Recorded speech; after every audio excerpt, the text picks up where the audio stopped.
Good morning champions, जय Shri Krishna, happy Navratri. कैसे हो आप सभी? I hope all I doing well, I am also fine and welcome to my another blog. और आज का ब्लॉग बहुत ही इंटरेस्टेड और बहुत ही मज़ेदार होने वाला है। अब ऐसा मैं क्यों बोल रही हूँ ये तो आपको आगे देखने को मिलेगा ही, बट मैं बता देती हूँ क्योंकि आज हम पॉलिटी के पूरे 10 चैप्टर ख़त्म करने वाले हैं। अभी मजा आएगा ना भिड़ो। Yes, can you imagine. लेकिन हम इस इम्पॉसिबल चीज़ को पॉसिबल में चेंज करेंगे, ठीक है ना? Let's go. तो चलिए गाइस, शुरू करते हैं अपने सेशन को। और यहाँ पर आपको एक चीज़ याद रखनी है कि जब भी आप स्टॉप वॉच शुरू करो तो नंबर्स देख लेना, मतलब जो आवर्स और मिनट और सेकंड के लिए प्लेसेस है ना, वहाँ पर 000 होना चाहिए, है ना? कोई नंबर पहले से नहीं लिखा होना चाहिए। एंड सेकंड थिंग, जो बहुत सारे लोगों को शायद दिमाग में ये क्वेश्चन आएगा तो उनका भी डाउट मैं क्लियर कर देती हूँ यहाँ पर। बहुत सारे लोग बोल सकते हैं कि हमारे पास तो स्टॉप वॉच है ही नहीं। तो जो रिसोर्सेज आपके पास में है ना, उनका इस्तेमाल करना सीखो। जो नहीं है उसके लिए हमें दुखी नहीं होना है। आपके पास मोबाइल तो होगा ही, स्मार्टफोन है आपके पास में, उसी में स्टॉप वॉच का ऑप्शन गिवन होता है। वहाँ से आप ऑन करके और अपने सेशन को, अपनी स्ट्रेंथ को यहाँ से बेसिकली मेज़र कर सकते हो कि मैं कितने घंटे बेसिकली कंटिन्यूसली स्टडी कर सकती हूँ या कर सकता हूँ। ओके,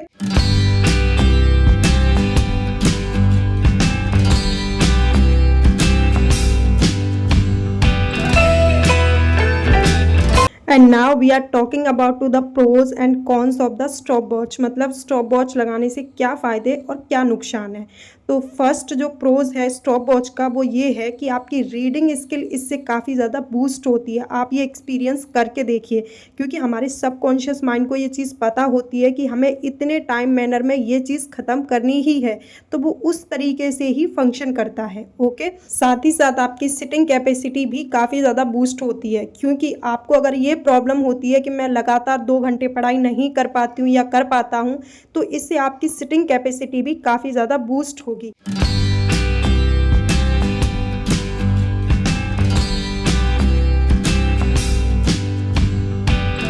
फिर उसके बाद गाइज अचानक से मेरा फ़ोन यहाँ पर स्विच ऑफ हो गया था, तो फिर फ़ोन को चार्ज कर लेते हैं, उसके बाद मिलते हैं।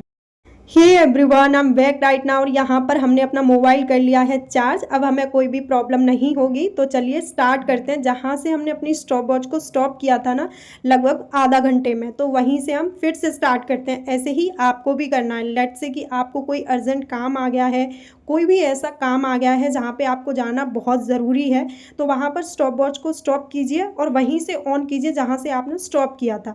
तो हम प्रोज पे बात कर रहे थे स्टॉप वॉच लगाने के, तो चलिए सेकंड प्रोज पे बात करते हैं। तो सेकंड प्रोज आपका ये है कि जब आप एक डेडलाइन सेट कर लेते हैं ना कि इतने घंटे में मुझे ये चीज़ फिनिश करनी है एनी हाउ, तो फिर आप किसी भी काम को, जो आपका वॉलेंट्री काम है, जो करना ज़रूरी नहीं है, तो आप वहाँ पर अपना टाइम वेस्ट नहीं करोगे, वहाँ से अपना टाइम सेव करोगे। That is the second pros of the stop watch, ठीक है। एंड थर्ड, मुझे लगता है कि जब आप एक टाइम मैनर में चीज़ें कर रहे होते हैं ना, तो आपको भी कॉन्फिडेंस आता है। बाद में जब आप देखते हो ना कि मैंने 3 घंटे कंटिन्यूसली स्टडी की, 2 घंटे की, 1 घंटे की, तो वो कॉन्फिडेंस बूस्ट करने के लिए भी स्टॉप वॉच काफ़ी ज़्यादा ज़रूरी है। एंड लास्ट प्रोज आपका ये है जो सबसे ज़्यादा ज़रूरी है कि जब हम एग्ज़ाम में अपीयर होते हैं तब वहाँ तो हमें एक डेडलाइन दे दी जाती है कि 2 घंटे में हमें अपना पेपर फिनिश करना है, 3 घंटे में हमें अपना मेंस लिखना है, जैसे मैं यूपीएससी की बात कर रही हूँ। तो ये जो चीज़ें हैं ना, इसका एक्सपीरियंस ही आप पहले करके चलते हो तो फिर प्रॉब्लम नहीं होती है।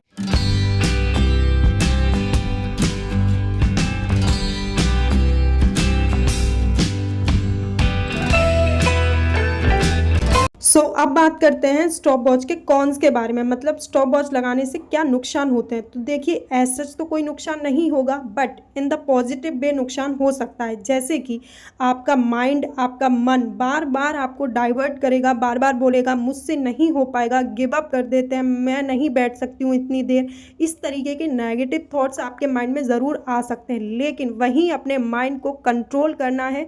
एकांत में बैठ करके बस पढ़ाई के बारे में सोचना है, फुल फोकस्ड होकर हमें पढ़ाई करनी है, ठीक है। तो ये पहला नेगेटिव पॉइंट था जो आपके माइंड में आ सकता है। एंड सेकंड पॉइंट जो बहुत ज़्यादा इम्पॉर्टेंट है और अक्सर हम स्टूडेंट के साथ में ये घटना होती ही रहती है कि जब हम फैमिली में रह के पढ़ाई करते हैं तो कहीं ना कहीं डिस्टर्बेंसेस बार बार होते रहते हैं। फैमिली मेम्बर्स के द्वारा कहीं ना कहीं कोई डिस्टर्बेंस हमें दे दिया जाता है, तो ऐसी सिचुएशन में आपको ये करना है कि कोई अर्जेंट काम है तभी आपको उठना है, अदरवाइज अपने काम पर ही फुल फोकस होना है। तो गाइज ये थे pros and cons of the stop watch. एक बार आप करके देखिए, आई एम श्योर आपके अंदर जो कॉन्फिडेंस बूस्ट होगा ना उसका नेक्स्ट ही लेवल होगा।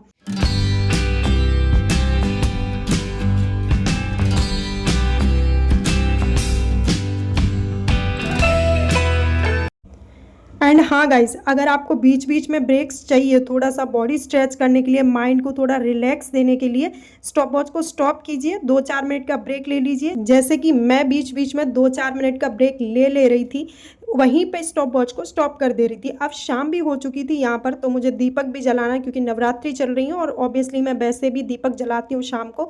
तो चलिए पहले दीपक जलाते हैं, पूजा करने के बाद में डिनर बनाएंगे और उसके बाद फिर से हम कंटिन्यू करेंगे। और पता नहीं ये सेशन कितनी देर तक चलने वाला है, बट आज हम इस सेशन को ख़त्म करेंगे ताकि हमें अपनी स्ट्रेंथ के बारे में पता लग पाए।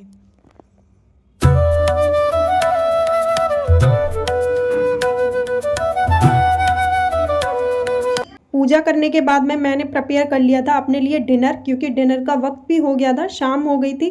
तो आइए आप लोग भी खा लीजिए। डिनर फिनिश करने के बाद में मैंने थोड़ा सा वॉकिंग की 10 से 15 मिनट और उसके बाद फिर से शुरू कर दी अपनी पढ़ाई। ऐसे ही आपको भी करना है गाइस। जहाँ से आपने स्टॉप वॉच को स्टॉप किया है वहीं से ऑन कर लेनी है, ताकि आपका पूरे दिन का जो टाइम है ना वो ट्रैक होना चाहिए कि कितने घंटे आपने कौन सी चीज़ को दिए, कितने मिनट कौन सी चीज़ को दिए, है ना। इससे अपनी स्ट्रेंथ के बारे में भी पता लगेगा। ये बहुत ही अच्छा एक्सपीरियंस है, आई एम श्योर आप लोग ये करके ज़रूर देखेंगे। तो यहाँ पर मैंने रीस्टार्ट कर दी थी, 1 घंटे कुछ मिनट था, वहाँ से मैंने स्टॉप किया था स्टॉप वॉच को और फिर से मैंने यहाँ पर ऑन कर दिया। और इतना अच्छा लग रहा था, लिटरली अंदर से कॉन्फिडेंस फील हो रहा था कि चलिए आज हम टाइम बाउंडेशन के अंदर अपने टारगेट्स को कंप्लीट कर रहे हैं। फिर अचानक से पता नहीं क्या हुआ गाइस, मुझे बहुत तेज हेडेक होने लगा, क्योंकि मुझे माइग्रेन प्रॉब्लम है तो इसकी वजह से हो जाता है। उसके बाद गाइस मैंने टैबलेट ली और टैबलेट खाने के बाद में मैं यहाँ दोबारा से बैठ गई हूँ। ऐसे ही आपको करना है, कोई भी प्रॉब्लम बॉडी में होती है तो उसका समाधान ढूंढिए और उसके बाद में फिर से कंटिन्यू लग जाइए अपनी स्टडी करने के लिए।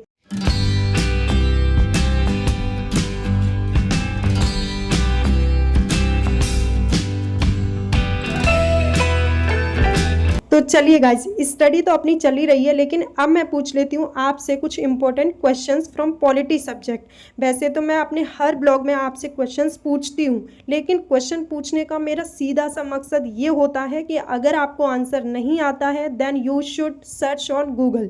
जब आप सर्च करोगे तो आपको एक एक्स्ट्रा पॉइंट मिलेगा जिसके आप नोट्स भी बना सकते हो, अपने माइंड में भी उस पॉइंट को रिकॉल कर सकते हो, रिमेंबर कर सकते हो। Okay, so now first question for you everyone. बहुत ही बेसिक क्वेश्चन है, आपको बताना है कि सुप्रीम कोर्ट का सीजेआई बनने के लिए कॉन्स्टिट्यूशन में कितनी मिनिमम एज डिसाइड की गई है। इसका आंसर आप मुझे कमेंट सेक्शन में दे सकते हैं। एंड सेकंड क्वेश्चन आपको ये बताना है कि सुप्रीम कोर्ट के सीजेआई और अदर जजेस की सैलरी, अलाउंसेस और उनकी जो पेंशन होती है उसको कौन डिटरमाइन करता है, यानी कि कौन निर्धारित करता है, पार्लियामेंट, प्रेसिडेंट या फिर प्राइम मिनिस्टर। इसका आंसर भी आप मुझे कमेंट सेक्शन के अंदर दे सकते हैं। एंड थर्ड क्वेश्चन जो काफ़ी ट्रिकी है, आपको बताना है कि सुप्रीम कोर्ट में जब काफ़ी ज़्यादा केसेस आ जाते हैं, काफ़ी केसेस पेंडिंग पड़े होते हैं, उस सिचुएशन में जो सुप्रीम कोर्ट के सीजेआई होते हैं वो सुप्रीम कोर्ट के किसी रिटायर्ड जज या फिर हाई कोर्ट के रिटायर्ड जज को काम करने के लिए बुलाते हैं, तो उन्हें किसकी परमिशन लेनी पड़ती है, पार्लियामेंट की, प्राइम मिनिस्टर की या प्रेसिडेंट की। इसका आंसर भी आप मुझे अगेन कमेंट सेक्शन के अंदर दे सकते हैं। एंड फोर्थ क्वेश्चन आपको बताना है, उससे पहले मैं एक वर्ड बताना चाहूंगी, जुडिशियल रिव्यू, जो अक्सर आपने न्यूज़पेपर में कहीं ना कहीं देखा ज़रूर होगा। तो इस वर्ड को हमने किस कंट्री से अडॉप्ट किया है, क्या ये वर्ड हमारे कॉन्स्टिट्यूशन का पार्ट है या नहीं। अपार्ट फ्रॉम दैट, इस जुडिशियल रिव्यू के कॉन्सेप्ट को फर्स्ट टाइम हमने किस केस में अप्लाई किया था। इन तीनों क्वेश्चंस का आंसर मुझे अगेन कमेंट सेक्शन के अंदर दे सकते हैं।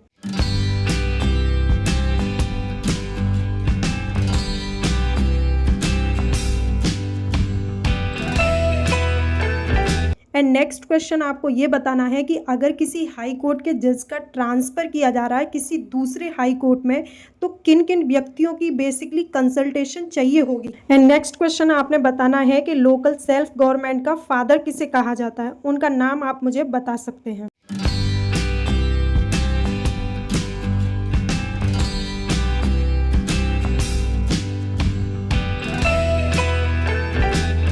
एंड नेक्स्ट क्वेश्चन आपने बताना है कि जो पंचायत के चुनाव होते हैं ना, जैसे ग्राम पंचायत के चुनाव जिसमें प्रधान वगैरह चुने जाते हैं, उनकी चुनाव से लेकर के या सीटों के डिस्ट्रीब्यूशन को लेकर के चुनावी मुद्दा जो होता है उससे रिलेटेड कोई भी इशू अगर रेज होता है, कोई भी डिस्प्यूट होता है, तो उस डिस्प्यूट का सॉल्यूशन कौन देता है?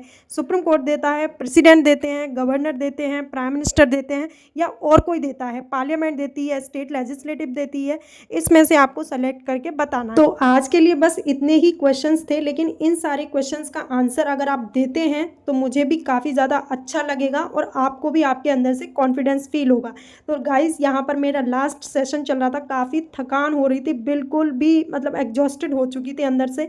तो ये लास्ट चल रहा है मेरा और इसको ख़त्म करते हैं फटाफट से और देखते हैं आज हमने कितने घंटे कंटिन्यूसली स्टडी की। सो फाइनली गाइस कुछ इस तरीके से ख़त्म हुआ आज का अपना टारगेट, आज का अपना चैलेंज, और मैं फुली तरीके से एग्जॉस्टेड भी हो चुकी हूँ। आप मुझे देख सकते हैं, मेरे सर में वैसे ही बहुत ज़्यादा पेन हो रहा था और यहाँ पर मैं सर झुका। So guys you can see here कि मुझे 10 चैप्टर को ख़त्म करने में कितना टाइम लगा है। आप देख सकते हैं 4 घंटे 34 सेकेंड 25 मिली सेकेंड का टाइम लगा है, मतलब एवरेज आप 4 घंटे ले सकते हैं ना। लुक एट मी गाइज, कुछ इस तरीके की हालत हो गई आज मेरी। देखो वैसे तो मैं चैप्टर ख़त्म करती हूँ, आपने भी देखा होगा, तो कभी कभी मुझे पढ़ने में 4 घंटे लग जाते हैं, 6 घंटे 7 घंटे तक लग जाते हैं ना। तो यही एक अच्छा तरीका है खुद को पहचानने का, खुद की स्ट्रेंथ को जानने का और देखने का कि हमारा टाइम वेस्ट बेसिकली ज़्यादा होता है या हम प्रॉपर टाइम में उतने चैप्टर्स ख़त्म कर सकते हैं। तो आज मुझे पता चल गया कि अगर मैं जल्दी ऐसे रीड करूँ और मुझे अच्छे से समझना हो तो मैं ऑलमोस्ट एवरेज 4 से 5 घंटे में चैप्टर फिनिश कर सकती हूँ। और गाइस इतना ज़्यादा गला दर्द कर रहा है क्योंकि मैं ना बोल के पढ़ती हूँ, मतलब बोल के चैप्टर्स को रीड करती हूँ, तो गला बहुत ज़्यादा पेन कर रहा है, यहाँ पूरा बहुत ज़्यादा पेन हो रहा है।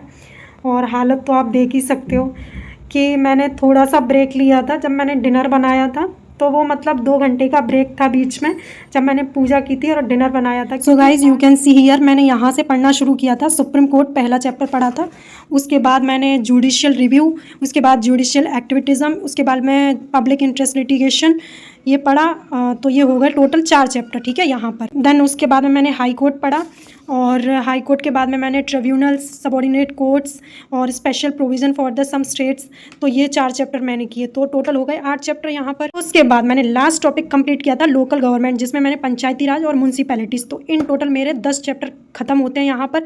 अब मैं पेजेस दिखा देती हूँ कितने मैंने आज पेज ख़त्म किए हैं।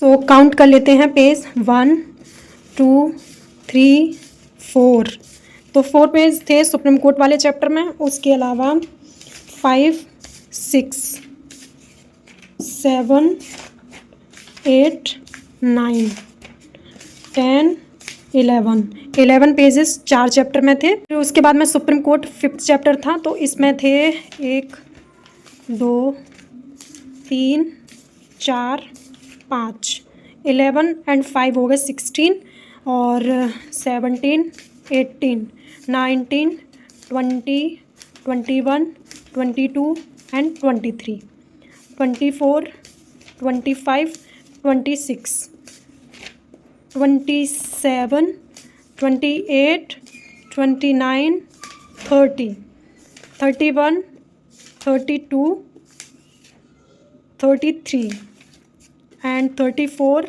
35 36 37 एंड 38 39, मतलब आप एवरेज लेके चलिए कि मैंने 40 पेज आज ख़त्म किए, मतलब 40 पेज एक दिन में, 4 घंटे में 40 पेज ख़त्म करना। आप बाद में कैलकुलेशन करते रहना, बट मैं यही बोलूँगी कि खुद को रिवॉर्ड देना तो बनता है। और मैं इतनी ज़्यादा खुश हूँ गाइस, लेकिन कुछ बोल नहीं पा रही हूँ क्योंकि मैं बहुत ज़्यादा थक चुकी हूँ। सो गाइस यहीं पे करते हैं अपने ब्लॉग का एंड। बाकी मैं यही बोलूँगी कि मैं आगे कुछ भी नहीं बोल पा रही हूँ। अगर आपको कुछ भी थोड़ा सा भी मेरे ब्लॉग से सीखने को मिला हो तो वीडियो को लाइक कर देना, चैनल को सब्सक्राइब कर लेना न्यू हो तो, और शेयर कर देना अपने फ्रेंड्स के साथ में, और बताना कि इस पूरे ब्लॉग में आपको क्या पार्ट अच्छा लगा, आपको क्या सीखने को मिला। ठीक है ना? तो करते हैं ब्लॉग को यहीं एंड मिलते हैं किसी नेक्स्ट ब्लॉग के अंदर। तब तक के लिए bye bye, take care, protect yourself, good night.